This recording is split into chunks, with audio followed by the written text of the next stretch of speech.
Hey, it's Master Trainer Peter back again.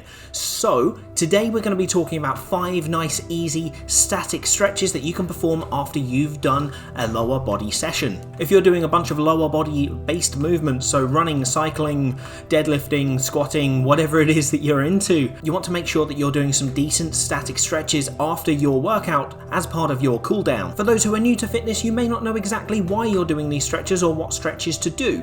So, this is going to teach you a few basics that will really help you out, okay? There's no equipment needed, but if you do have a wall handy, that's really going to help with the balance of a couple of them. For all of our stretches, we're doing a minimum of 20 seconds and a maximum of 30 seconds to really get the most out of the stretch. This gives us a sufficient time frame to tease out a little bit of muscle lengthening, but not too much, because after 30 seconds, the effect is kind of diminished. So that 20 to 30 period is fantastic. What I'm going to get you to do as well is after 15 seconds, I want you to increase the intensity of the stretch slightly, not to the point of pain, but just to help with that muscle fascia.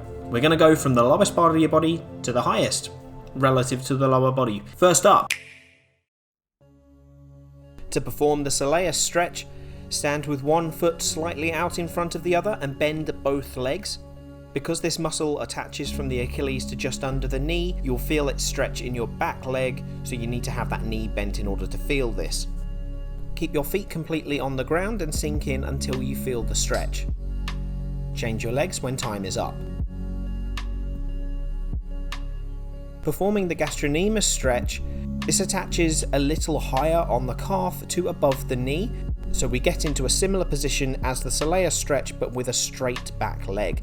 Because the gastrocnemius is a larger muscle than the soleus, its effect will be more apparent. This is great to perform after running, lunges, or other leg heavy activities like that.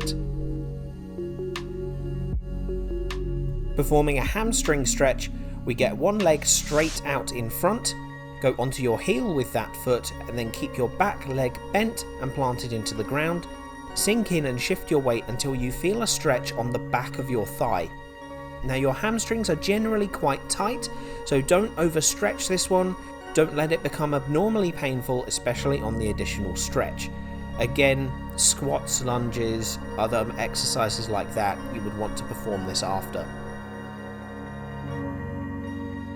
When performing a quadricep stretch, you will be on one leg, so if you need to balance, hold on with one side, and then with the opposite leg, bring that up behind you and bend your knee. Hold onto your foot with your hand and have your knee slightly bent on your standing leg.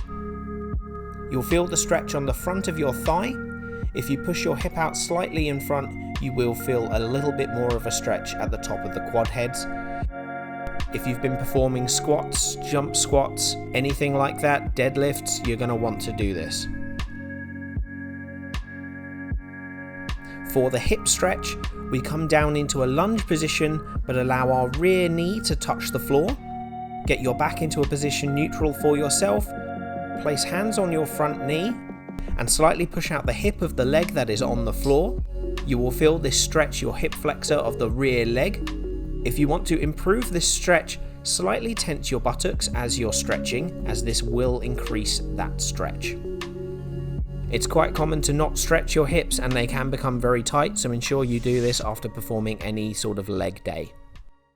Excellent work, everyone. So those are some basic lower body stretches to help you after you've done leg day. When we exercise, our body produces energy, but it also produces some nasty byproducts, for example, lactic acid. So stretching can actually help promote blood flow and therefore flush away these nasties. It keeps a good range of motion in our joints and helps reshape, misshape, and muscle fascia as well, which is really great. Stops everything from tightening as well. It's perfect for kickstarting that recovery, and now it's on you to make sure that you're doing everything properly. Accountability is a big thing with exercise. You need to make sure you're doing it for the right time frame and making sure you're doing appropriate stretches, okay? If you enjoyed this, I'd really appreciate a like on the video and maybe a subscribe to the channel if you found it informative. I hope you have an amazing next workout, and I'll see you soon.